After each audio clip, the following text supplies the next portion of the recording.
পৃথিবীর ইতিহাসে অনেক শক্তিশালী জাতি এসেছে, আবার ধ্বংসও হয়ে গেছে। কিন্তু একটি জাতি ছিল যাদের শক্তি, সৌন্দর্য, ক্ষমতা, প্রাসাদ, প্রযুক্তি সবই ছিল অতুলনীয়।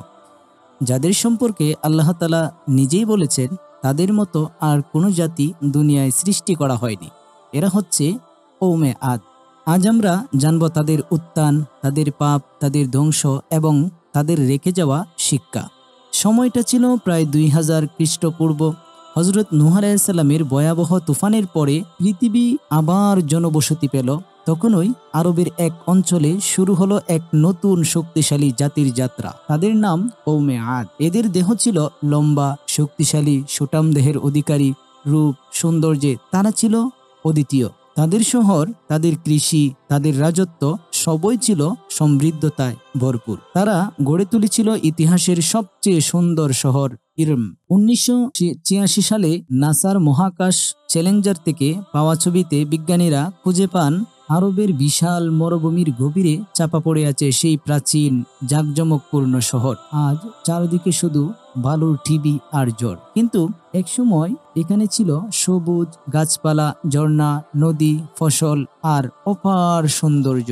আদ জাতির এক রাজা ছিল সাদ্দাত। সে জান্নাতের কথা শুনে আল্লাহকে চ্যালেঞ্জ জানালো, আমি দুনিয়াতে এমন একটি জান্নাত তৈরি করব যাকে দেখে মানুষ আসল জান্নাতের কথা ভুলে যাবে। হাজার হাজার শ্রমিক, 300 বছরের কাজ, অবশেষে তৈরি হলো সোনা মুক্তায় সাজানো দুনিয়ার সবচাইতে বিলাসবহুল শহর। যখন সাদ্দাত তার জাতিকে নিয়ে শহরে ঢুকতে গেল, আল্লাহর কঠিন আযাব নেমে এলো। প্রচন্ড আঘাতে শহর, রাজা, জাতির মানুষ সবাই মুহূর্তে ধ্বংস হয়ে গেল।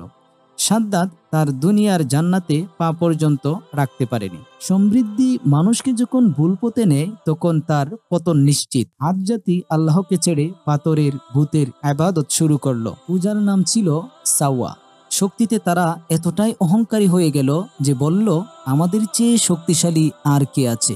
তারপর আল্লাহ তাআলা তাদের জন্য পাঠালেন এক মহান নবী, হযরত হুদ আলাইহিস সালাম।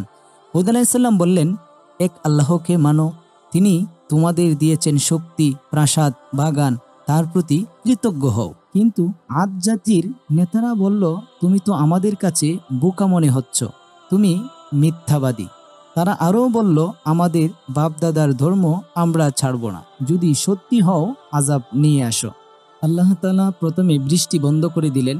নদী শুকিয়ে গেল, ঝর্ণা থেমে গেল, ক্ষেত খামারে আগাছাও জন্মালো না, পশু পাখি মরতে লাগলো। হাসি আনন্দের দেশ পরিণত হলো শুকনো মরুভূমিতে। তবুও তারা ফিরে এলো না সত্যের পথে। দীর্ঘ 3 বছর পর কওমে আদ সিদ্ধান্ত নিল 70 জন নেতাকে পাঠাবে মক্কায় দোয়া করাতে। তারা গেল দোয়া করার জন্যে। আল্লাহ তাআলা 3টি মেঘ পাঠালেন সামনে, সাদা, লাল এবং কালো।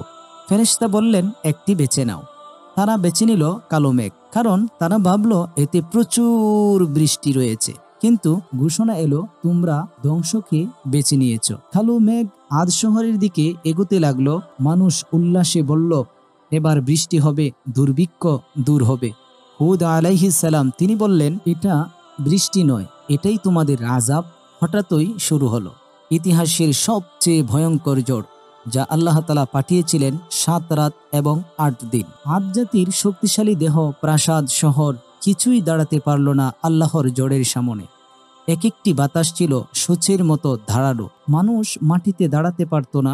ঝড় তাদের তুলে ফেলতো হাজার ফুট উপর থেকে। প্রাসাদগুলো ভেঙে ধুলায় মিশে গেল। সবুজ দেশ পরিণত হলো মৃত মরুভূমিতে। শেষ মানুষটিও ঝড়ে মরে গেল।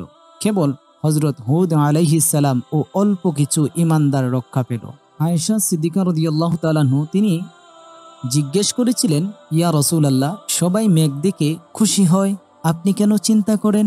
রাসূল আকরাম সাল্লাল্লাহু আলাইহি ওয়াসাল্লাম বললেন, কওমে আদ মেঘ দেখে খুশি হয়েছিল, কিন্তু ওটাই ছিল তাদের ধ্বংসের আযাব। কওমে আদকে আল্লাহ তাআলা দিয়েছিলেন শক্তি, সম্পদ, প্রাসাদ, সৌন্দর্য, প্রযুক্তি, কিন্তু তারা হারালো ঈমান, বিনয়, কৃতজ্ঞতা। তাই তাদের পতন হলো অহংকারের কারণে, বুত পূজার কারণে, নবীর অবাধ্যতার কারণে।